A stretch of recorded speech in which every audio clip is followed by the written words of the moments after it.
Okay. Michelle, how are we looking?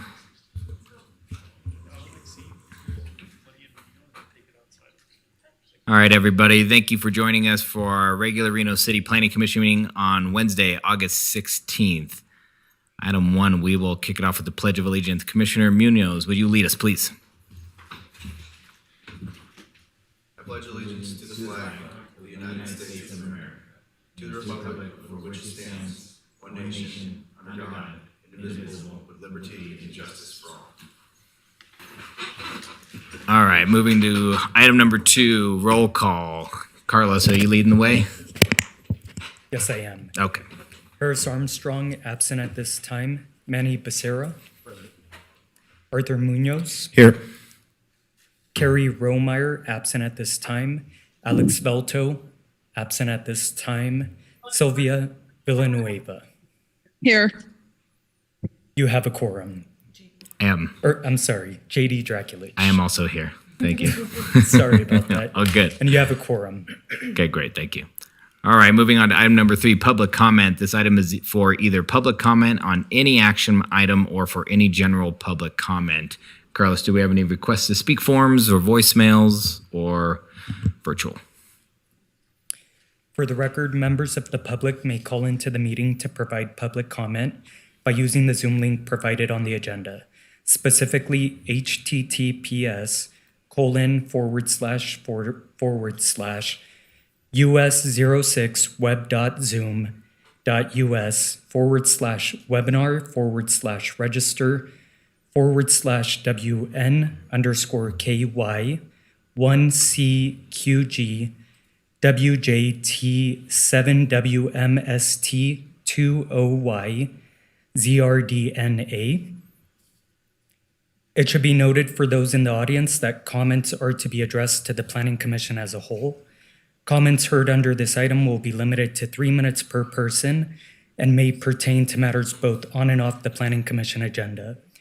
Please note that the Planning Commission may not take action upon any matter not agendized for possible action on today's agenda. When you are called on for public comment, please state your name for the record and begin speaking. The timer will begin when you say your name and you will be afforded 3 minutes. If you are an attendee in the Zoom meeting and would like to make public comment at this time, please raise your hand.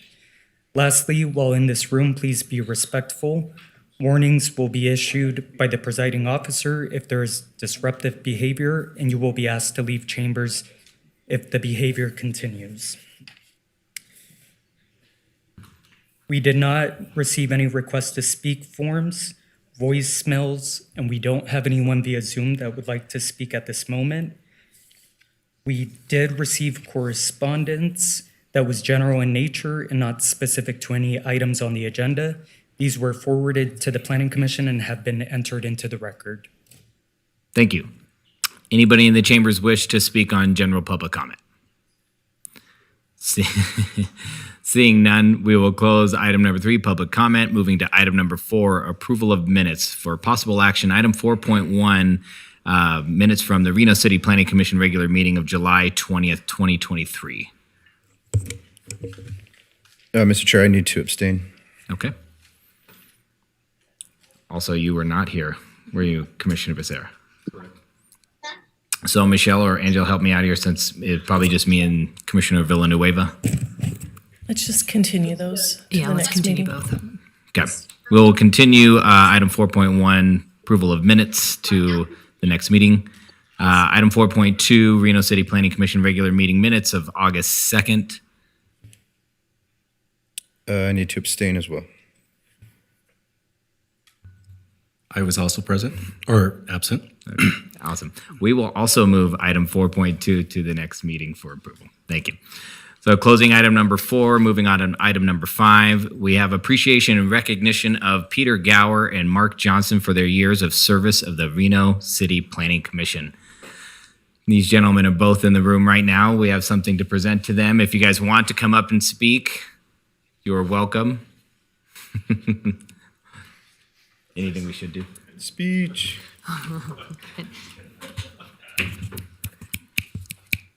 And maybe as you guys walk up, Angela Foos, for the record, Assistant Director for Development Services, just what an honor it's been to work beside both of you.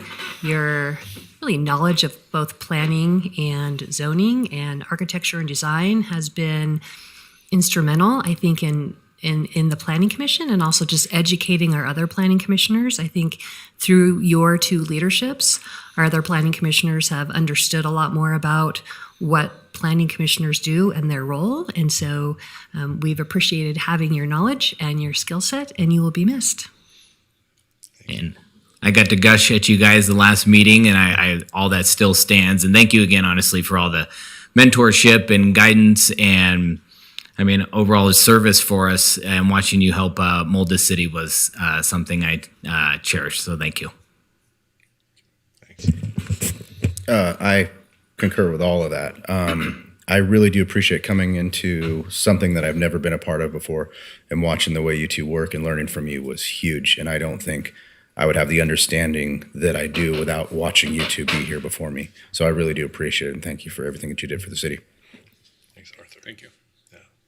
Commissioner Villanueva, I know you're virtual. If you wanted to chime in, you're more than welcome. Just a quick thank you for your service. It's been a pleasure working with you. Thank you. And Commissioner Becerra here, I'd just like to thank you for your service as well. And I hope to do right by your footsteps. And thank you. Thanks. Go ahead. Yeah, I mean, I started on the Planning Commission in late 2014, and I just think back of the changes in the amount that the city has done over the past 8 years, almost 9 years, has been incredible. Mark and I sat through a master plan update, starting with a community outreach process.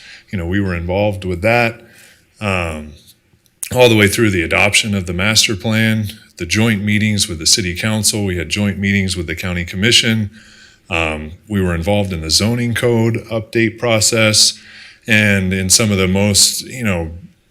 largest, most influential projects in the city's history in the last couple decades too.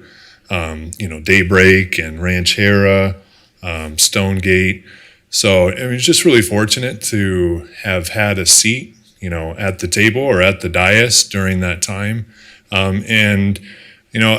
For me, being part of the Planning Commission was really an opportunity to be part of what is a fundamental component of our democracy as a city, in the decision-making process, not only related to planning, but, it influences the outcome of the day-to-day livelihoods of our citizens. So it was really cool to, be able to interact with our constituents and our members of our community in that way. So I really appreciated that. And really enjoyed working with all of you, with staff, all staff. I think we have a great team here at the city, and it's just been a real pleasure. So thank you. I think just like it was when we were on the Planning Commission, he said everything I wanted to say, but he said it better and more articulately. So thank you. I certainly enjoyed my time. I enjoyed working with everybody in this room. And thank you. Thank you both. If you guys want to come up here, we have something for you.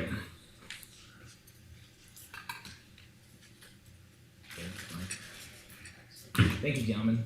Appreciate you. Right on. We'll see you around. Thank you. Come back for public comment one time. Yeah, please. Yes, indeed. What are we going to do? Right? All right.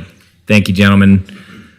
We'll close item number 5 and move on to item number 6, public hearings. Any person who has chosen to provide his or her public comment when a public hearing is heard will need to so indicate on the request to speak form provided to the secretary.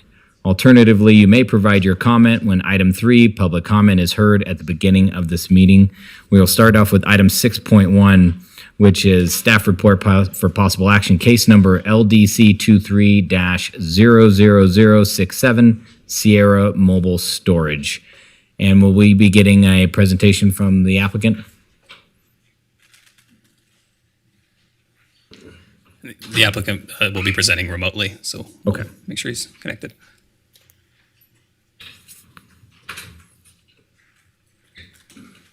Thank you, Mr. Chair. John Krompatic, I'm here on behalf of the applicant.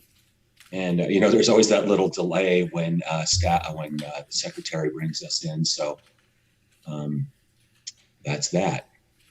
If you don't mind, Mr. Chair and Commissioners, I also wanted to, I'm hoping that the two gentlemen who served almost 10 years, Commissioner Gower and Peter and Mark Johnson, I wanted to show my respect, for, I know all you commissioners fairly well. I have not met Commissioner Becerra, but, I've been at it a while, and I can see how much you guys respect them. And from my perspective, and from the community point of view, I think, one of them having a very deep background in planning, another in design, brought so much value to the process of which we go through at every meeting. And I thought they were extraordinary commissioners, and I certainly wanted to show my regard for them. So thank you. Thank you, John. Thank you, John. Thank you, John. They heard you, and we appreciate that. Thank you very much. Okay, with that, I will fire up this PowerPoint.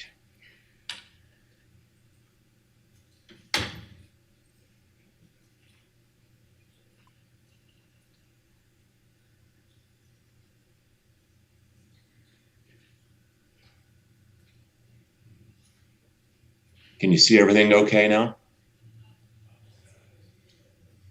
I think we're good, buddy. We're good. See, and audio, visual, everything's good. Always got to check. Yes, you're good to go. So this is Sierra Mobile Storage. I'll let staff deal with the detail on the request. You know that it's a conditional use permit for outdoor storage. For portable storage is the unique request here, and also for the increase in height of the storage containers. Notice the site relative that really there's two key issues as noted in the staff report. And I think my echoing kind of the staff comments on that are important. One is really site design and the other is compatibility. Notice the industrial to the north on this aerial image. What appears to be open space is zoned of a funky parcel to the west, also to the south, vacant parcel. And so then there's the adjacent residential across Stead Boulevard. Also reflected in the zoning map, we noted all of the not open space but vacant land in all directions, with the exception of the north. You can see in a few images here how much separation there is. There is the site design. So the key issues that staff pointed out and the conditions of which we accept as presented. Really, the biggest issue is how we interface along Stead Boulevard, given the use. We want that to look nice. You can see the conditions, I believe, dress that up nicely with the landscape, the buffer, the 8-foot wall, and then the way we're tiering the storage containers as you go from Stead to the north part of the site. You see the gated access single point there off the primary driveway. And then quickly going through the images I mentioned, there's the separation of the industrial property to the north. There's looking west where it's vacant, similar to the southwest. And there's south. And boy, those are beautiful images, aren't they? That's amazing what happens when we have a banner year of water. And there is a sample of the storage container, 2 different sizes. And there's another one with a wrap. You can see that those wraps add a little different character to them. So back to the site plan real quick. I mentioned compatibility. You can see we touched on it in the images. And then I think as presented, the site design, because of that condition number 6, which is the 8-foot masonry wall and the landscaping between the storage area and Stead Boulevard. We deal with the visual mitigation with the stacking of the single row along Stead Boulevard, and then go to double stacking up to 16 feet in height further from the arterial street. Customer access to the facility, that's a control of access. That was important to staff. I learned more about it with speaking with Carter this afternoon. I didn't think of it as a regulatory issue, and I like to be fair and discuss those things, but he told me it was specific to the zoning and the use. So I appreciate that, and we accept the condition. And then the last condition that is, I think, germane again to all of these issues is the security plan. We will have cameras on site and have a full-time surveillance system for security. So with that, I have a lot of operational detail. If you commissioners wish to hear it in Q&A, I'll leave it at that on my basic introductory presentation. Thank you all for your time. Thank you for being here, and thank you for your service. Thank you, John. We will now get a presentation from the city.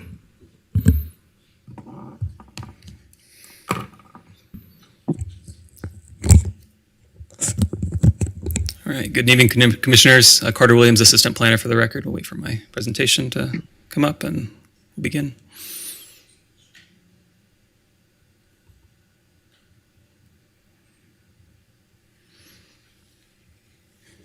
All right. Before you tonight is an application for a conditional use permit for an outdoor storage facility.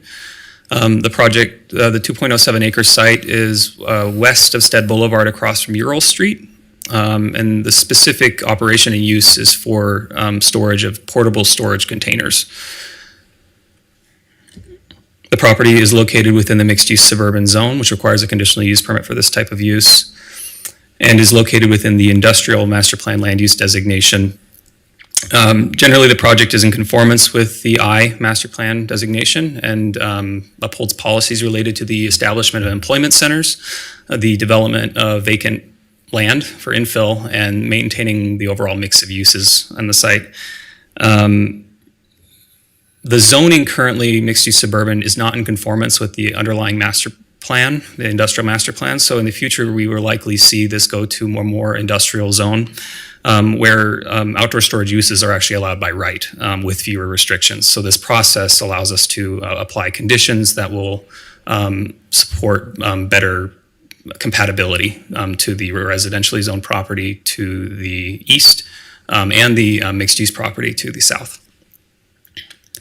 I also want to note that this is a convergence point between those three zones, the suburban mixed-use, mixed neighborhood, and industrial. And the applicant, through their site plan, has implemented landscaping strategically to protect adjacent residential uses and mixed-use properties to the south. The proposed operation is about 200 portable containers located across the site. Site access by customers is by appointment only through condition to make it more similar to an outdoor storage facility than a mini warehouse use. There is shared access with the warehouse to the north. There's no additional curb cuts along Stead Boulevard will be proposed. And in order to address, the applicant already proposed security, and the neighborhood advisory board had concerns about security at their meeting. So there's chain link fencing that surrounds the property to allow for natural surveillance from adjacent properties, and there's security lighting and cameras on site. Another concern from the neighborhood advisory board was the potential visual impacts from the project. The applicant proposes to mitigate these impacts by providing an 8-foot masonry wall with a significant landscape strip between Stead Boulevard and that residential property to the east. They also propose to limit the first row of storage to 8 feet, that's designated by the green there, and then the rest of the site will be limited to 16 feet in height, or 2 of those stackable containers. Both of these requirements are implemented through conditions of approval. On the screen are the findings for a conditional use permit. Through staff's review and analysis, we found that that this project meets all the findings, and the recommended motion is on the screen. I'm available for any questions. Thank you, Carter. All right, we'll now move to the commissioners for disclosures. Commissioner Villanueva, if you want to start us off. No disclosures. Commissioner Munoz. I'm familiar with the area, and I believe I read one email about this. Commissioner Becerra. I'm familiar with the area, and I visited the site. Okay, great. Commissioner Draculich, read and received email and familiar with the site. All right, we'll close that out, and we'll open it to public comment. Carlos, do we have any request to speak forms, voicemails, anyone virtual? We did receive correspondence that was forwarded to the Planning Commission and entered into the record. We don't have any request to speak forms. We did not receive any voicemails and don't have anyone via Zoom that would like to speak at this moment. Thank you. Anybody in the chambers wish to speak on this item? Seeing none, we will close public comment and open it up to the commissioners for questions of the applicant or the staff. Commissioner Munoz, I'll start. Carter, this might be for you or maybe not. You had said that they were having chain link fence in order to have visual into the property, but then you also said there was going to be a cinder block wall. Can you just explain that a little bit further? Yeah, so the natural surveillance was a recommendation by the Reno Police Department to allow for open view into the property. But the NAB had concerns about visual impacts. So there's a balance here in that we're trying to promote the aesthetic with the landscape strip with screening, while also still providing that natural surveillance. So there is natural surveillance from the properties around, but there's also 24-hour camera. There's cameras on site that would aid to the security as well as security lighting, which was included in the police department's report as other features to surveillance. So it's a balance of those two items. Okay, and the planning in the city is that's acceptable for them. They're fine with the way that worked out. Yes. And obviously, John and the applicant are okay with those conditions. We have no issues there. They haven't communicated anything. I think in their presentation they stated they were comfortable with those conditions. They actually proposed that as before we implemented the conditions. Okay, that's all I have. Thank you. Thank you. Commissioner Villanueva, any questions? No questions. Okay. Commissioner Becerra, please. No questions, actually. Okay. I also don't have any questions or concerns. Happy to move into discussion or entertain a motion. I'm happy to move into discussion here. Great. Commissioner Munoz, for the record, as you know, I've voiced my opinion as far as more businesses in the North Valleys, as opposed to more residents, and letting the area catch up as far as the infrastructure. And I believe that projects like this that don't overwhelm the area with more traffic, more bodies, more things up there, and it's something that's usable is something that I look forward to in Ward 4, and I have no issues with this whatsoever. Great. Commissioner Draculich, I was looking forward to hearing your comments because I know we've had a lot of discussions about this, and I'm actually pretty familiar with that road and that site, and it seemed very appropriate from where I was standing and did a drive-by a couple days ago. So glad to hear that from a resident up there. Thank you. And if no other discussion, I will entertain a motion. I'll do a motion. Please. Commissioner Munoz, for the record, LDC 23-00067, Sierra Mobile Storage. Based on compliance with applicable findings, I move to approve the conditional use permit, subject to conditions listed in the staff report, and I can make the findings. We have a motion. Oh, please. Commissioner Becerra, second. Okay, we have a motion and a second. Any more discussion? Seeing not, all in favor? Aye. Aye. Aye. All right. Any opposed? None. Motion carries. Thank you, and good luck with your project, John. All right, moving on to item 6.2, LDC 23-00065, 306 East Taylor Street multifamily. Appears we'll get a presentation from the applicant. Hi guys, how are you? It's my first time presenting in front of you guys, so don't expect so much. But it will be very easy. So I don't know if the presentation is up yet, but oh yeah, no problem. I'll introduce myself while the presentation is coming up. I'm Batwan Zadeh. I'm a general contractor and real estate broker in Reno. I'm one of the boutique small developers in town. So we essentially buy small projects in town, downtown, midtown mostly, make it look really nice. The building in question today is one of the buildings that we bought about 2 years ago. Wait till it starts. So we bought this building about 2 years ago from the Uturbide family. I think that's how you pronounce it. They've owned the building for about 30 years. We bought the building as what we thought was an 8-unit apartment building. As we go through the pictures in the presentation, every single unit looks identical. After we purchased the building, we applied for a business license for a multifamily apartment building. On the business license, we put 8 units. We didn't think that we would have an issue because this building has been licensed for 20 plus years. The city of Reno pushed back on it and said, hey, you only have 7 units in the building. And we said, what do you mean? We have 8 units. Every single unit is identical. So they did an inspection. The inspection, just like what we said, every single unit was identical. But essentially they said, hey, you have to go through a process to be able to get it licensed as an 8 units. So here we are today. Do I skip for the pictures? Do I just go left and right? Cool. So this building, it has more than sufficient parking. There's more than 8 units for parking spaces. There's parking on both sides. There's an alleyway access and there's an off-street access for the 2 parking lots. So we purchased it in March 2, 2022. Like I said, we purchased as an 8-unit. We tried to get a business license and then they sent us here. We're looking for a pathway to make this unit legal, whatever that pathway may be. The option of exiting this unit and like not having it usable as an apartment unit drastically like destroys the building's financing. Our loan can get called.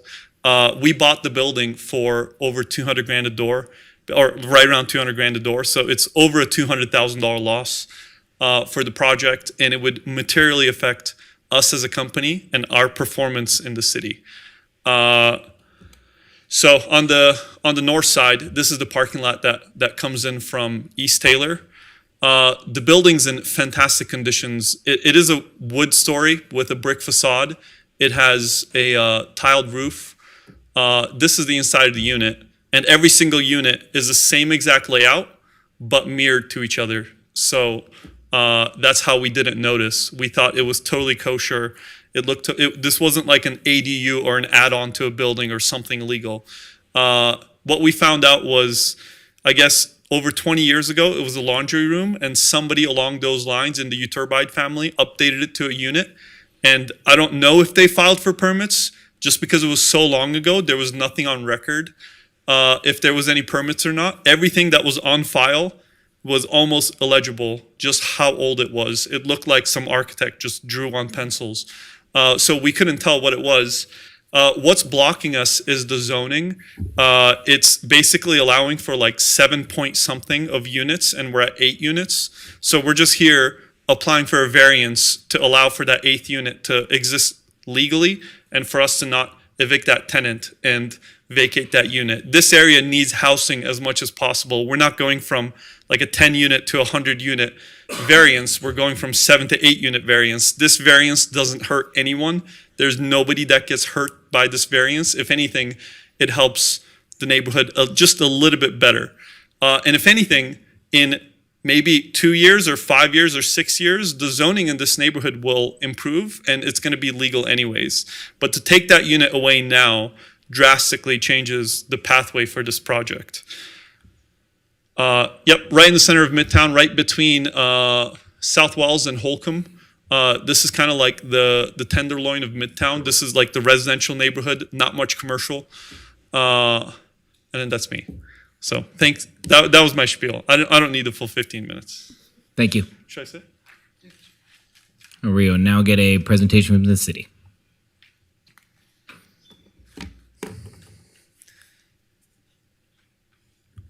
All right. Hello again, Commissioners. Carter Williams, Assistant Planner for the record.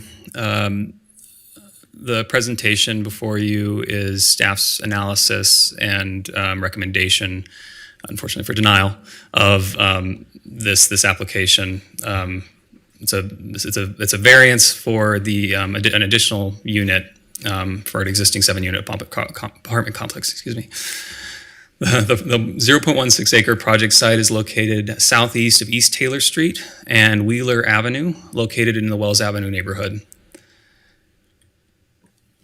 So sometime in the property's history, a laundry room and manager's office associated with the complex was converted to an illegal 8th unit without permits.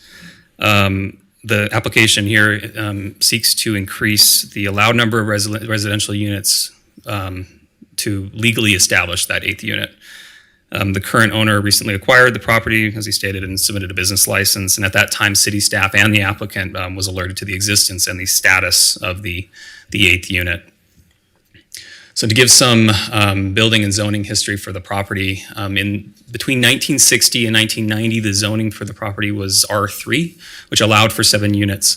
In 1985, the complex was built and received a certificate of occupancy for 7 units, which maxed out the property's capacity and density. In 1990, the city did a zoning code update to replace the R3 zoning district with multifamily 43. It's 43 units per acre. And then a subsequent update changed it to multifamily 30, which is the zoning as it exists today. At that time, it allowed for 4 units, but in 2021, the city adopted the opportunity for density bonuses for small unit sizes, which brought the property back into conformance, allowing for the 7 units.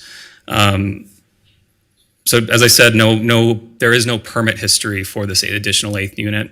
So based on building permits, business licenses, and tax assessment history through for the building's history, this property has only received zoning approval for 7 units. According to RMC, the burden to prove that a nonconformity exists is on the property owner, and we have no records, and unfortunately the property owner wasn't able to provide any records that show that the permit was issued. So to give context to the area, so the property is zoned MF30. The surrounding area within the Wells Avenue neighborhood plan is multifamily 30, so the existing zoning is consistent with the existing block and neighborhood. And generally, the lot sizes are about the same. So the condition of the property and the number of units allowed is consistent across this area. The property is located within the multifamily neighborhood master plan land use designation, which allows for zoning districts that have a range of densities between 14 units and 30 units per acre. And this is exceeding this proposal now. So the project as proposed is not in conformance with the MF master plan land use designation. Moving on to the variance findings. So in order for Planning Commission to grant a variance, 4 findings must be made. The first is that the property has to be characterized by an extraordinary or exceptional situation unique to the property. Staff was unable to find a condition that exists. The size and density of properties surrounding the subject site are the same. So any condition that may exist would not be unique. And this is important because variances should not be used to address or be used in lieu of broader like a text amendment or something that would address a broader policy issue that is applicable to many properties. The second finding that has to be made is that this unique condition of the property has to cause an undue or peculiar hardship upon the property owner with the strict application of code. Staff wouldn't classify the standard implementation of density requirements as a hardship. The granting of this variance would seem to be more a special privilege instead of the relief of a hardship. And if a hardship does exist, it would be self-imposed. Maybe not directly by the current applicant, but by whomever installed the illegal improvements in the first place. The code also considers or prohibits the consideration of past improvements prior to this application to justify the granting of a variance. With the third finding, staff doesn't find that this project is detrimental to public health, safety, or welfare, as these issues will be addressed in the permit review process if approved. But the final condition is that the projects must be consistent with the intent and purpose of Title 18. And the Reno Municipal Code has an established zoning framework which assigns appropriate minimum and maximum densities across the city. A zoning map amendment allows staff to more comprehensively consider changes to density and how that change may fit into the context of an area. In this case, the Wells Avenue neighborhood plan had special attention and neighborhood engagement. There are no specific property solutions to increase density or to allow uses in contravention to the existing zoning code. So a variance used in this way is inconsistent with the implementation of that zoning framework and undermines the public process implemented with the approval of the Wells Avenue Neighborhood Plan. So in summary, staff was unable to meet findings 1A, 1B, and 1D, as well as general review criteria 1, which requires, which seeks consistency with the master plan. So with all that said, staff is recommending denial of this application, and on the screen is the recommended motion. And I'm available for any questions. Thank you. We'll go to the commissioners for disclosures. Commissioner Becerra, please. I'm familiar with the site. Commissioner Munoz. Hey, Commissioner Munoz, I'm familiar with the site. Commissioner Villanueva. No disclosures. Commissioner Draculich, I visited the site recently. All right, we'll now move into public comment. Carlos, do we have any request to speak forms, voicemails, or people virtual? We don't have any request to speak forms, correspondence, or voicemails, and we don't have anyone via Zoom that would like to speak at this moment. Thank you. Anybody in the chambers wish to speak on public comment for this item? Seeing none, we will close public comment and open it up to the commissioners for questions of the applicant or staff. Commissioner Munoz, please. Commissioner Munoz, I'll start. Carter, it's going to be for you. Do we have any idea of when the improvements or, for lack of a better word, illegal renovation was made to this property? Do we have any idea whatsoever? The city has no record, and Carter Williams, assistant planner. The city has no record of those improvements. I believe the applicant noted it could have been 30 years ago. They may be more aware of when, because they had conversations with the previous owner. But the city is not aware when those improvements were made. Okay. Sir, would you come up and try and answer that, please? Give us the best of your knowledge. I think it was about a little over 20 years ago, 22 years ago or so. That was the conversation with the seller. What confused us was the seller was able to get a business license every single year. And when you get your business license, you have to do your fire inspections. You have to do your, I think it's just fire actually, but everything passed. So we were a little bit confused when our time came for our license. But I believe it was about 22 to 24 years ago is when they did it per the seller. The property was passed down in the family so many times, they don't know which ownership did it. But we're willing to permit it. We just need a path to get there. Okay. Carter, can you speak onto that? When this was permitted each year, or I'm not sure of the process for how many times, or is it every other year? When does that have to be, the property have to be checked? So the business license renewals occur annually, we did get confirmation from the business license department that they declared that there was 7 units every single year since the establishment of that license. Whether or not a fire inspection was done in between that time, usually fire inspections occur when the license is initially issued. I'm not aware that one was done after the fact. So this is the first time the city was made aware of the 8th unit. Okay, so we have no idea when the last fire inspection was done on the property? No, we wouldn't have a record of that. Okay.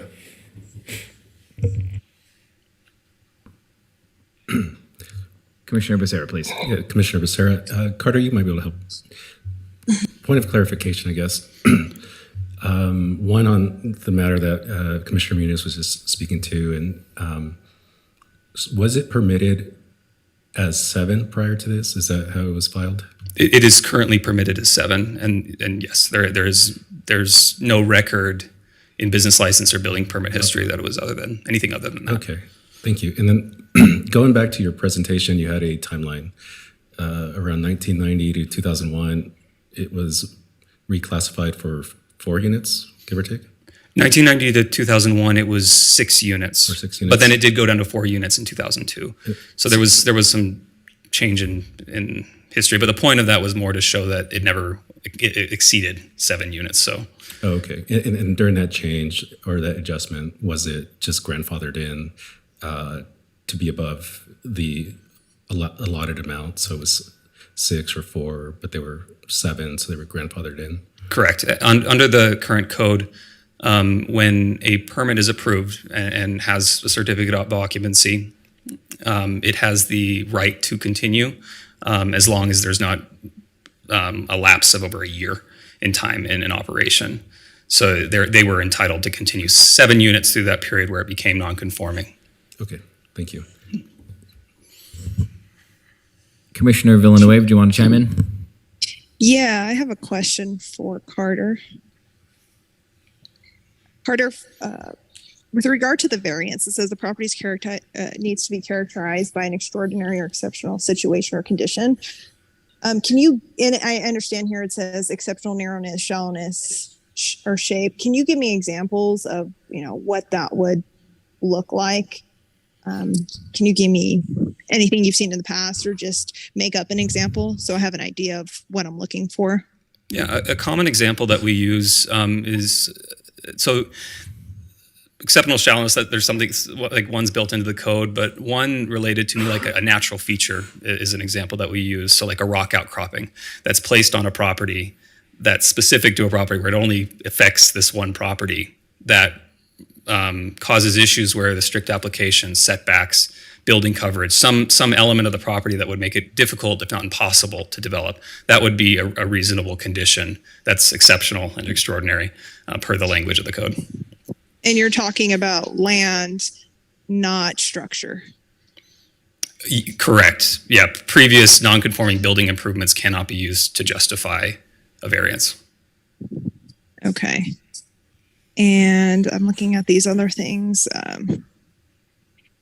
Okay, I have other questions, but I'm going to keep reviewing. And Chair, I will let you know when my round of questions comes back. Okay, thanks. Carter, I'll chime in. Commissioner Draculich. So has the city visited the site? Have they been inside recently? Yes. So there was a inspection performed by the building official. Okay. Yes. Okay. And I guess I'm just confused on the 8th unit. If is it mirroring? Is it, look like it's conforming to the other units? Is that what you guys saw?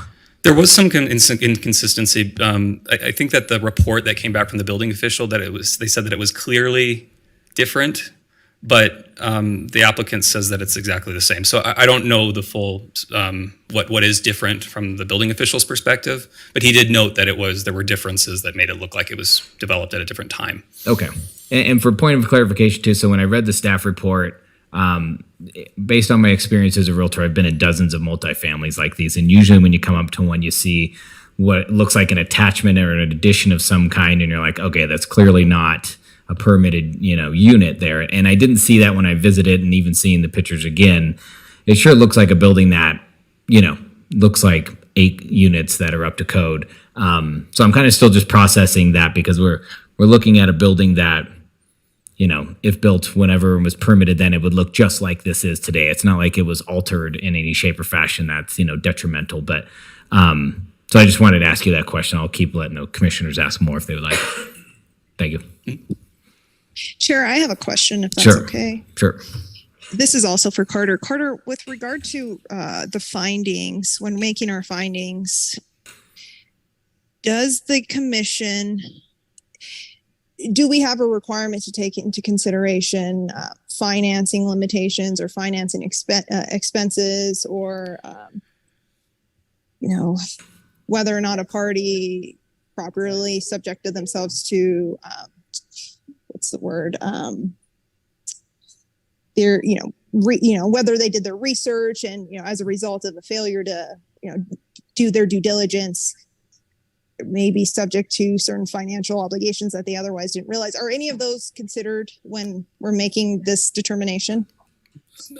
Generally, my understanding is that financial implications related to the development of the property aren't necessarily relevant in meeting that finding, but generally, in this case, there was an improvement that was made without permits that is now causing a financial burden. We consider that self-imposed, unfortunately. So that's, I mean, the finding can't be met by a self-imposed hardship. And the financial hardships, I mean, that's not even a finding that we consider. Is it a financial hardship or financial burden? That's more of a city council thing, not really a planning commissioner assessment. Is that right?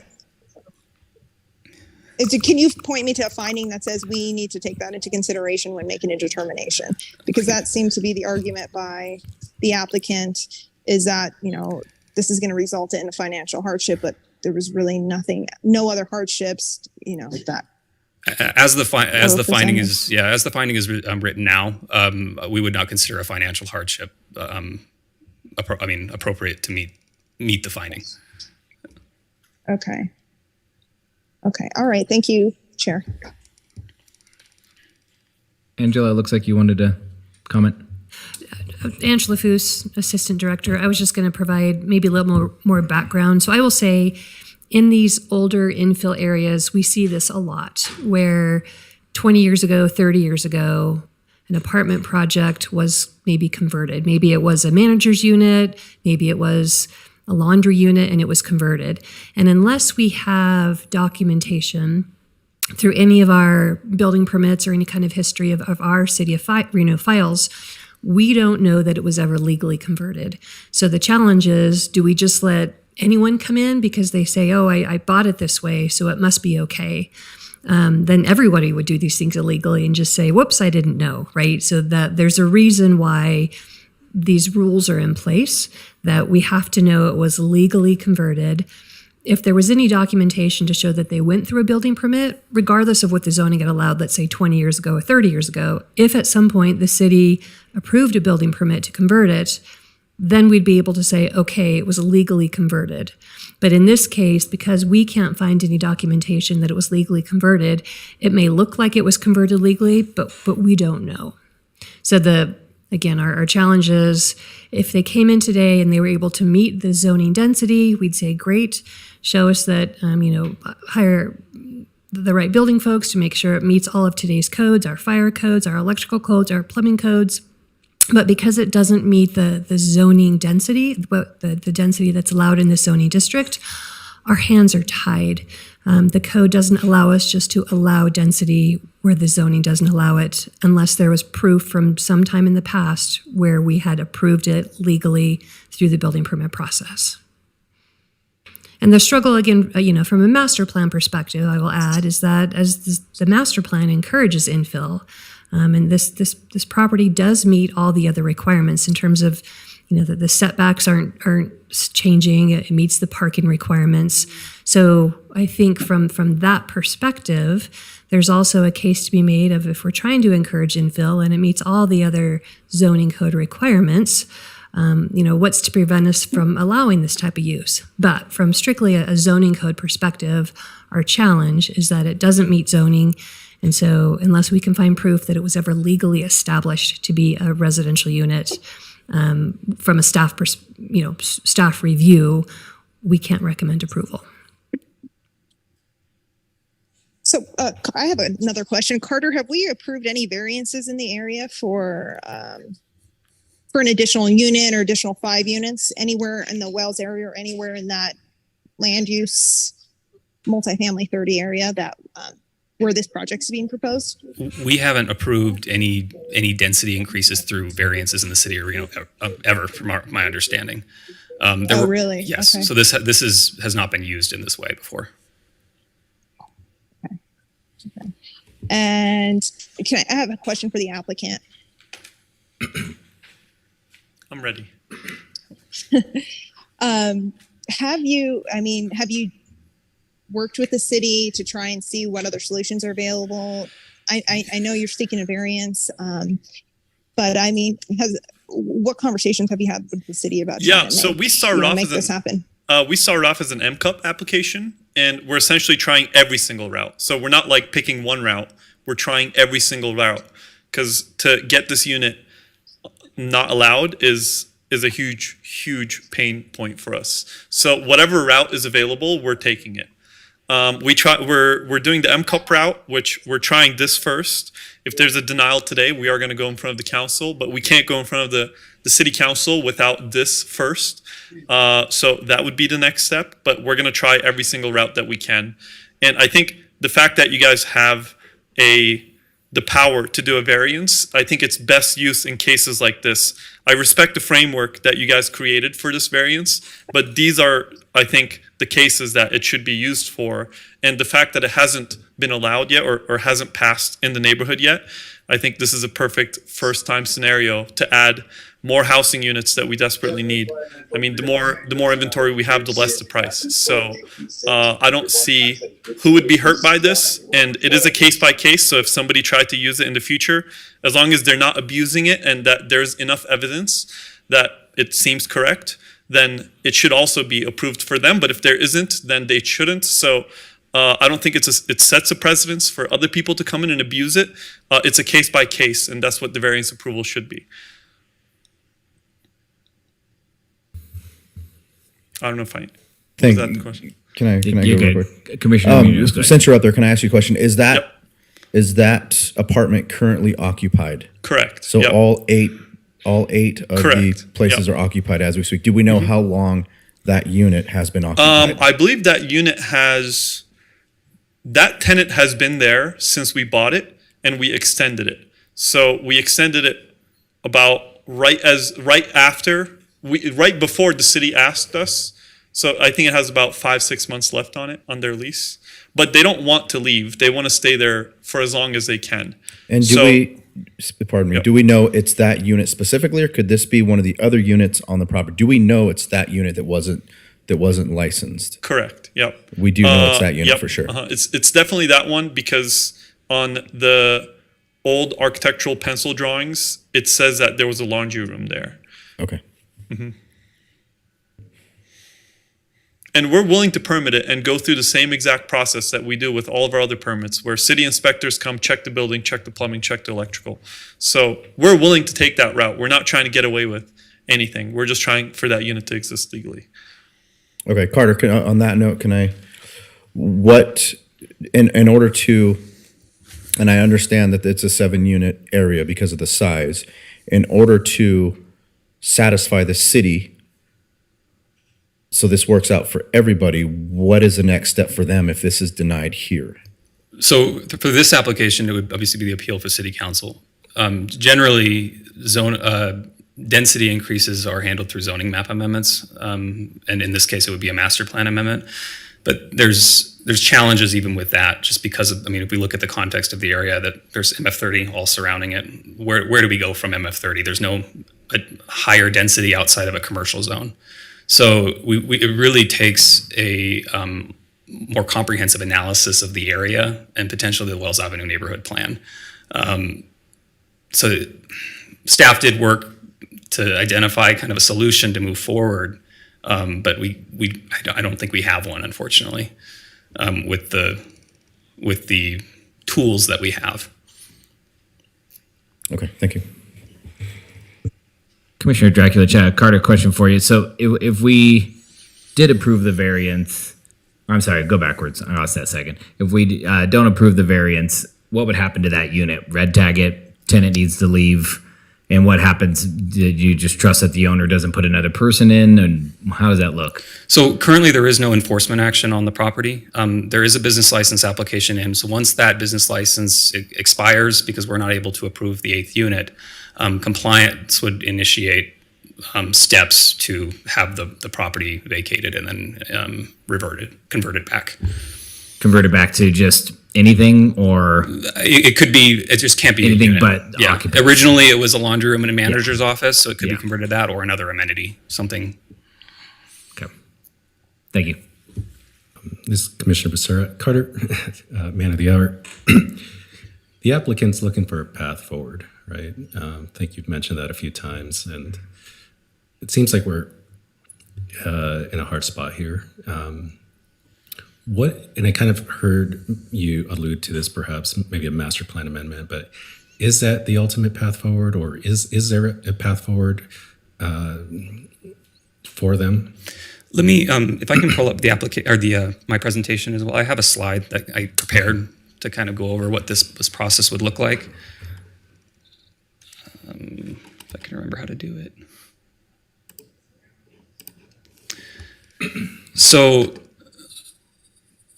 as I said before, there's no options for property-specific increases in density. And in this case specifically, we did approve a master plan and zoning map amendment just for this property. It would be considered spot zoning, which is not legal in the state of Nevada. That's approving a zone that's inconsistent with the fabric of the zoning framework. And the issue that we have is that if we walk along South Virginia Street towards Taylor, South Virginia Street has this cluster of area where there's no maximum density. They can go as high as they want as long as they meet the minimum requirements. But once we pass Holcomb into the Wells Avenue neighborhood plan, the density drops down to multifamily 30, and it stays that way until we get back into the traditional commercial corridor of Wells Avenue. So this area was traditionally, the idea of this area was traditionally limited to multifamily uses to a medium density. If we start looking at master plan and zoning map amendments, it would also allow for more intense commercial uses in the area.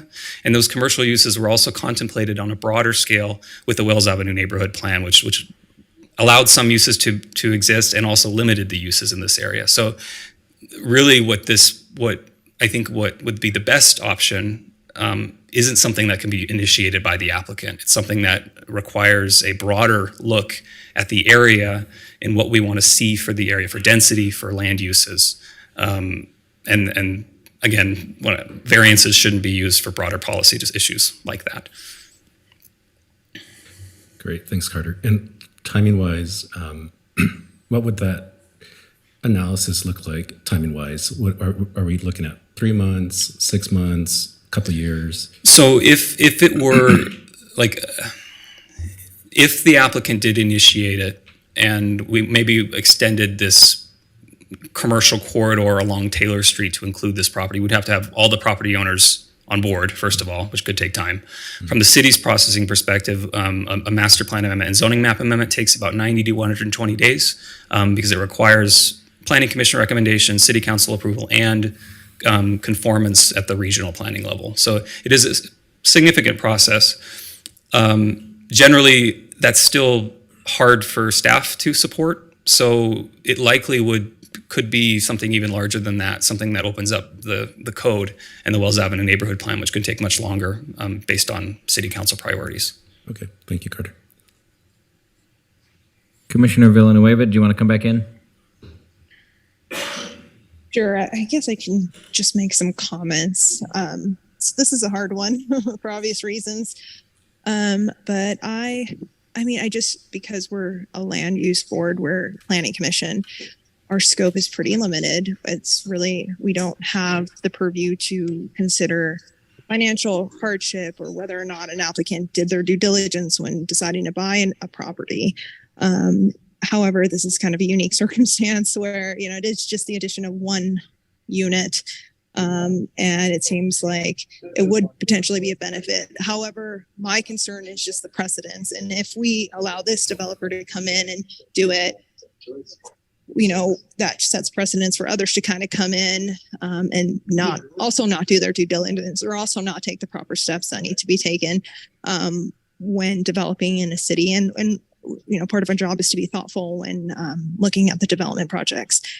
And so, I do want to see this move forward, but I just don't think this is the right process. And I don't think a variance is the proper method. But I do hope that the applicant can work with city and maybe there is a path forward. I just don't think that this is it. That's where I am right now. But if someone has something to add and which can help me get to where I need to go, I'm happy to hear those thoughts. Thank you. I'm in the same place as you, Commissioner Drakic. Commissioner Villanueva, same place. I'm struggling with it because I'd like to see it happen. I'm thinking of the master plan a lot and an infill unit, doors we need, doors we talk about all the time. The door is there. Applicant is willing to take the steps to bring it up to code and safe for an occupant. But also, it sounds like even, proving this variance, it seems like extremely complex and almost, if I'm wrong, and maybe Carter and Angelina want to jump in, it almost seems extremely unlikely that it can even occur after it leaves here, even if we approve the variance. Am I wrong there? No, Angela Foos, no, if you were to approve the variance, the next step would be tied to the business license, where through the business license process, we would bring our building official into the fold and have them verify that it meets all of our plumbing and electrical and fire safety issues. Once they pass all of those requirements, then it could be used as a residential unit. Okay. And to your point, Commissioner Villanueva, on setting a precedence, I get it. And I know we don't like to do that here, but also we have a tool of variance at our disposal. And it's not like it's just willy-nilly, I guess. They've got a lot to do, a lot of work to do. So it is a tool in our toolbox here. Obviously, it's what we're deciding on. But I'm with you. I'm in your mind there, but also thinking about this is a tool. Why can't we use it? But I'm still kind of torn. And Commissioner, I agree. I think it is a tool. I just need to be able to use that tool properly. And Right. so if you can give me a good reason, I honestly, I would jump, give me a reason, like give me, I just need a good argument and something to, help me make that leap. But I just don't see it. So if you can help me get there. Yeah, I get it. Yeah, the only thing I have for you is master plan and needed doors in the right part of the community. And, if this was an extraordinary addition or something unique or odd, I would be in a different place. But we need the doors, and it's just what I think about a lot when I'm on this commission. I'm not saying that's going to push you over the edge, but maybe that's something.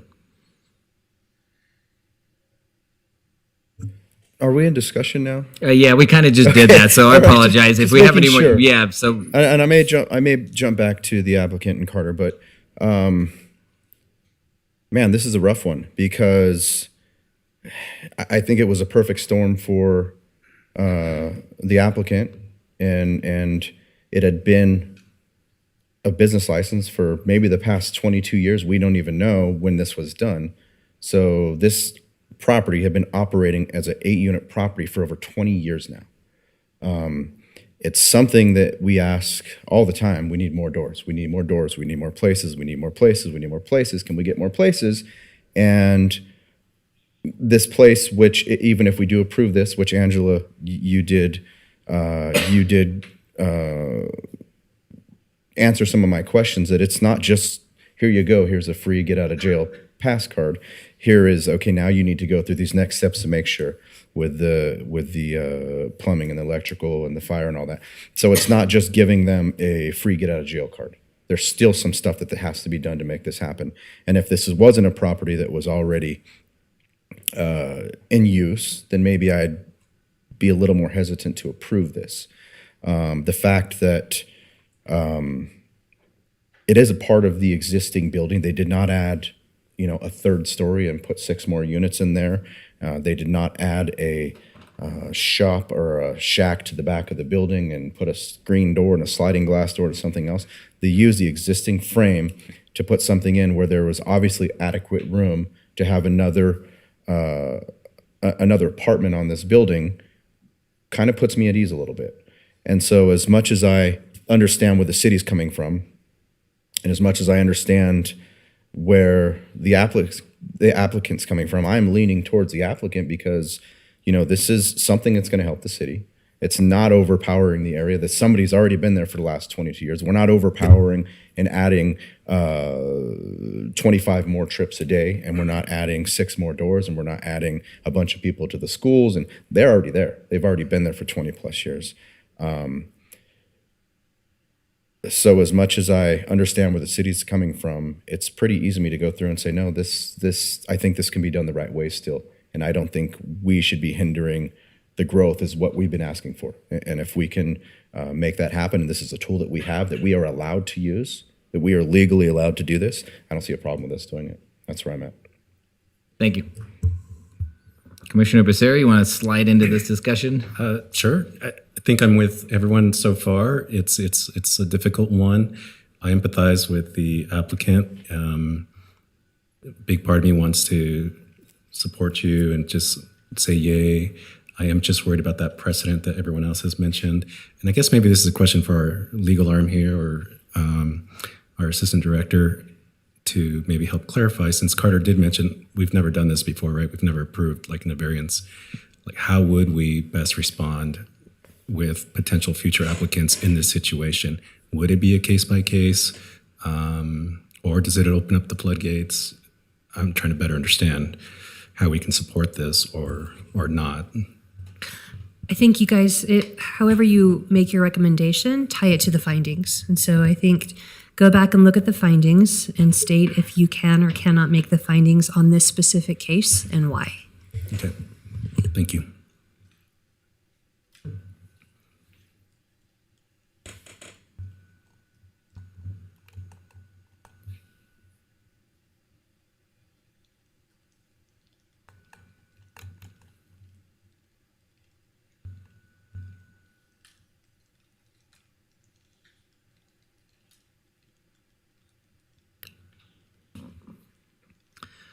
For the sake of that, Commissioner Director, for the sake of what you just said, Angela, I appreciate that. If we can only make a few of the findings, because I understand, I believe 1A and 1D is understandable, but once again, we're having that conversation about the use of a variance to maybe get over some of those findings. I'd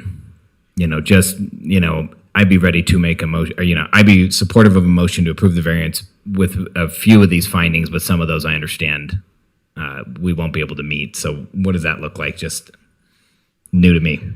I would encourage you to be able to make all the findings. Okay. And maybe some of your co-commissioners might have a different opinion. Maybe they can make the findings if you can't. Okay. Thanks. Commissioner Becerra here. Carter, would you mind bringing up that findings deck that you had? I was going to ask for that too. Thank you.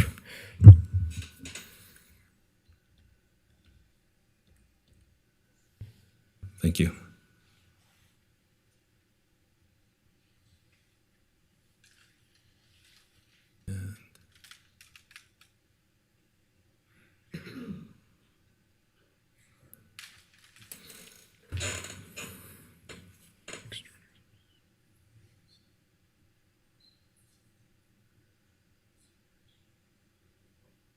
And Carter, would you mind just coming up for a sec?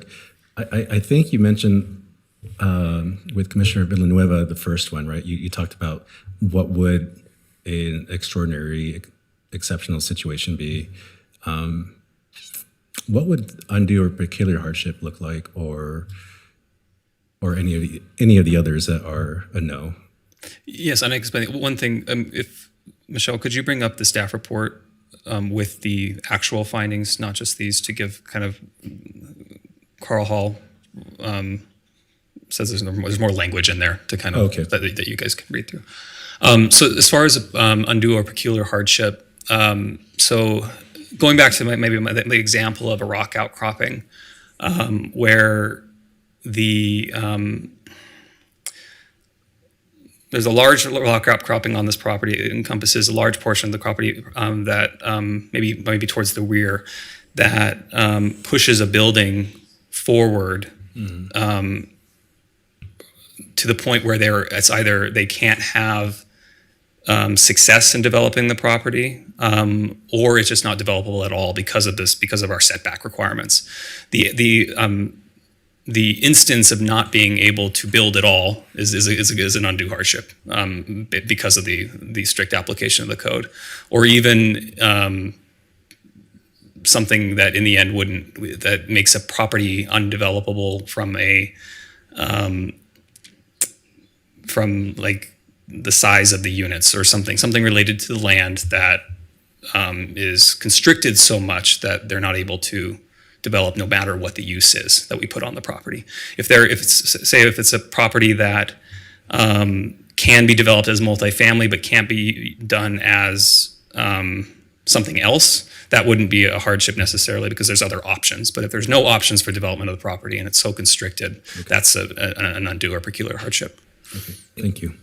Commissioner Becerra, if I can jump in with that very topic. So 1A comes off to me as it's something that this is for a building that has yet to be built. So someone's coming in to apply for a certain amount of density, and then they have to prove that there's an extraordinary or exceptional situation or condition. This is property is already built. So it's really hard for me to slap this finding on here and actually agree with the finding or disagree with the finding. Do you want to speak on that? I understand why it's here and why we're reading it, but this is an existing structure. Yes, and then, that's where staff's issue is that there's not really a hardship here because it is a built building. It's not the tool that we have before us with the findings that we have isn't conducive to this situation, unfortunately. Yeah, that's what I'm struggling with. I get it. I get what I'm reading it and understanding it, but not having, I'm having trouble applying it to the situation and caring about it at all in my decision-making process. So it's not that I'm disagreeing with the issue of the finding, just it's not even weighing in my decision. So that's just, I guess I'm still in a discussion there, but. Chair, can I see Please. the proposed, if you may have the proposed motion on the screen? Proposed motion is based upon the non-compliance with the applicable findings. I move to deny the variance. Hopefully that helps. Okay, so I'm happy to make a motion as it's proposed. And then I guess we can go into discussion about that. Well, first we have a motion. We'll need to second it to move into. Oh, we do? Okay. Yeah, no. Excuse me. No, you're fine. First a motion. Do we have a second on that motion? Commissioner Becerra, second. Okay, we have a motion and a second, and we'll move into discussion about Commissioner Villanueva moving to deny the variance. Commissioner Becerra here. I think we all generally want to see this move forward, but like Commissioner Villanueva mentioned, this may not be the body at this time, particularly because this has never been done before. And it might be prudent of us to get the perspective of City Council and others to weigh in on it, because if we are going to make an approval at some point or a change, it seems like we should have the eyes and experience of a larger body as well to be able to weigh in on this. That's my take. Okay, thank you. For reference, we have a motion and a second for denial, and if it is a 2-2 vote, it would be a technical denial. Is that correct? That's correct. Okay. Commissioner Munoz, any thoughts before we go to vote? Commissioner Munoz, for the record, I'm in the same place. I think that this is a very unique situation. And although I understand where city's coming from, and what you said about the first finding, I completely agree. I don't believe it fits this at all. I can make the other findings. And I do believe this is a good use of the variance. I do. I don't see this being an issue. And as far as precedent goes, that's something I think as a board, as a commission, we've always been very careful about. I believe we've always taken that into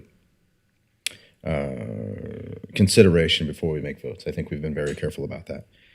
And because this is so unique, for me, I don't believe this sets a precedent at all. I believe this is its own thing. This is its own animal, and because, like I said in a few minutes ago, because this has been an occupied dwelling for 22 years, it gives me no hardship about that. That is not a concern of mine because of that. So, because of that, I will be voting against the motion. Okay. Commissioner Draculich, I'm in agreement with everything you said, especially when we talk about precedent. I think we get scared about opening floodgates. I just don't see that. Even with my 2.5 years here, we haven't made a decision where all of a sudden it's drastically brought different things to the staff's door. And I get they always have a battle. If you told me the same exact building was by another owner 10 blocks away and it was identical to this, I'd probably want the variance to happen again if it was one unit built this way. And so I don't think that'd be setting a precedent. That would just being a good job meeting the needs of the master plan. So I'll stop there. I'm also not going to be in favor of the denial. But any more discussion? Yes, please do. Yeah, I just wanted to add to discussion before we close that matter. So like I said, I ultimately wish I do and wish I could side with you, but if you can give me, so based on what you and Commissioner Muniz said, what we're saying here is that we're granting the variance because of unique circumstances. So what exactly, in order to set this particular variance apart and set it aside from other variances, give me those exact examples so I know why in this case we should in fact give that variance. If you can do that for me, and if you can show me why in this case this case is set apart, is distinguished from other cases, then maybe I can side with you, but I haven't seen that. So give me some examples as to why this situation is unique, and why in this case it deserves the variance. So in future cases, I know to look for those unique circumstances, and I know to keep an eye out for them. Commissioner Dracula, yeah, I don't have any examples. I really don't. And I guess that's what makes it unique. We're just dealing with the situation in the present with the current building. If we saw this a lot and we're making decisions in the other direction, or in any other, in the same direction, then I probably wouldn't have a problem making, this decision I'm making tonight. But it is just that unique. And I'm just looking at this one in front of me. So I know that's not going to change your mind there, because I don't have an example for you, but it's just kind of how I feel. And once again, I'm just leaning on that master plan is all that really hangs over me. Okay. And the uniqueness is what exactly? That this is an existing structure that's had, occupation for over 20 years. We also have an applicant that's willing to take the right steps to bring this up to code. We're not going to make an impact on the neighbors, the schools. Commissioner Munoz kind of nailed all those points home. We will be affecting essentially no one with this, and understanding we are doing a variance and there will be perceptions of that variance. I get that. But everything else about this, it's not making an impact that I think is wrong for the community. Okay. And so what you're sharing with me, just so I understand, is that projects in the future that share similar traits to this project, in the sense that they've been around for 20 years, non-compliant, if that's to arise again in the future, we should give the variance because it's been around for 20 years, non-compliant or not, it's not really going to cause harm on the community. And an existing structure that's willing to be brought up to code and safely inhabit an occupant, absolutely. Once again, I'll take back the word absolutely. I will look at it differently, but I will definitely have the same eyes as I do tonight. Okay, thank you. I appreciate that. Of course. Thank you for asking that. And, Commissioner Becerra here. Please. Assistant Director Fuse, maybe for you or Carter, if we were to amend the motion and then make another one to approve, for instance, would there be a disruption to the current tenants of the applicant while it goes through the review process? Would there be a disruption regardless? So you're referring to if you were to approve this variance? Correct. So the next step would be to make sure it meets all the building code requirements. Right. And if they can't meet building code requirements, then this cannot be turned into a residential unit. Right. So during that time, though, since they're current tenants, would those tenants need to vacate the premises until it's brought to code? I believe he's shaking his head. Is there a tenant in there now? Correct. Oh, there is a tenant in there now. A design process for permits. You have to come up to the mic, sir. Yep. So the process would be our architect would design a layout plan, a plot map, etc. The same exact path to permits. That would be 90% of the work. We handed it in, and then an inspector would come one, if not two times, just to check and make sure everything on the plans are correct and that everything is safe. There wouldn't be any construction to the unit. There wouldn't be any disruption to the tenant's life. Point of clarification there, though, because you don't really have a C of O for the 8th unit, correct? We have a C of O, but not for an eighth unit. Yep. So right. So your tenants technically should not be in there. Is that correct? The tenant came with the building. No, I know. You inherited it. I understand that. I'm just trying to make sure that whatever we decide here supports, you protects your tenants, protects the city. So it's a win-win-win for everyone, right? Sure. And it may be a situation, again, from a code enforcement perspective, it may be a situation where we have to move the tenant out, or you would have to move the tenant out on a temporary basis while it's going through the certificate of occupancy, making sure it's approved and meets all the codes, and then they could move back in. So that would be something we would work with the applicant on. Yeah, code enforcement has been pretty good so far. They asked us to vacate the unit, and we said, hey, we're going through this path right now for approval. And they said, okay, we'll wait for your path to finish. So they haven't asked us to force vacate anyone yet. Okay, thank you. Okay, and Michelle wanted to make a point, because Commissioner Becerra, so we have a motion and a second. Michelle, you wanted to jump in. You want to make sure we actually hold the vote. But it also seems like, Commissioner Becerra, were you considering retracting your second?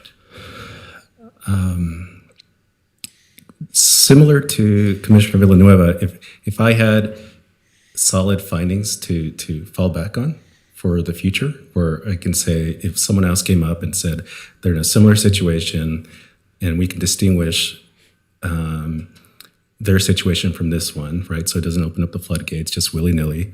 I would be open to that, but I'm still not there yet. Okay, so you want your second to be maintained? Correct. Okay. Just a question. If there's 2 approvals and 2 denials, it's an automatic denial? It's a technical denial. Is there any way we can push it to a meeting where we have more members, just because an even number kind of puts us in a weird position?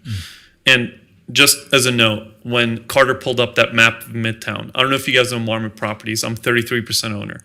We built a lot of those blocks there, not with institutional capital, but with our own sweat, tears, and hard work. So we're here today asking for your kindness, and I know there's no precedence on this, but there should have been. The fact that there's no precedence on this, the fact that there wasn't a variance used this way, I think is a sign of the problem. We need more units. This should be used this way. So I don't think it's an argument that this has been never used before. It should have been used many times before. So I just wanted to clarify that. Thank you. I appreciate it. We'll let you know if we have more questions. Sure. I understand where you're coming from. Michelle, you look like you wanted to speak.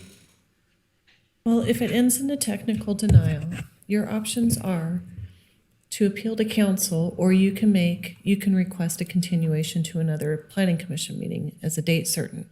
So those are your 2 options. You can appeal to council, or we can move it to another meeting. Commissioner Munoz, real quick. I maybe I fell asleep, but when did the motion happen and who made the motion? Commissioner Villanueva. I thought she was just asking to see the motion. I didn't know she was actually making a motion. No, she made the motion. Commissioner Villanueva, do you want to confirm? I did. I made the motion. Okay. All right. Gotcha. Thank you. This is Commissioner Becerra. Commissioner Villanueva, question for you. Based on the recent conversation, how are you feeling? Do you feel confident in the findings yet, or still a little blurry? I'm still a no, as much as I want to be. Yes, I can't make the findings. And I just don't, and yes, I'd be happy to give a variance, but I don't have the evidence and the facts, and, I just don't have the support to get me to a variance. So I'm still going to be a denial. Well, Commissioner Becerra here again. Thank you, Villanueva. I will say this. I'm there as well still. I'm still not sure, but I do know that the path doesn't end here with us. There is an option, right, to appeal to that larger body that you requested, where it's hopefully not an even number of folks. So that gives me at least a bit of hope, right, that you do have a way forward to appeal our decision should it move forward with a denial, which is where I'm at still. Okay. So for the sake of efficiency, it sounds like everybody's had their voice heard. We have a motion and a second for denial. All in favor of the denial? Aye. Aye. Any opposed? No. Yeah, no. All right, it is a 2-2. That is a technical denial. We'll read you the appeals process. Any final action, not including recommendations or failure to take action by the Planning Commission, may be appealed to the Reno City Council by the applicant, the mayor, or a city council member, or any person who is aggrieved by the action or inaction. An appeal, together with fees, must be filed with the city clerk within 10 business days, starting on the day after written notice of the action is filed with the city clerk. We wish you luck on that. Can I do the continuation for the next? Yeah. Feel free to talk to staff after that. All right, give me a moment, folks.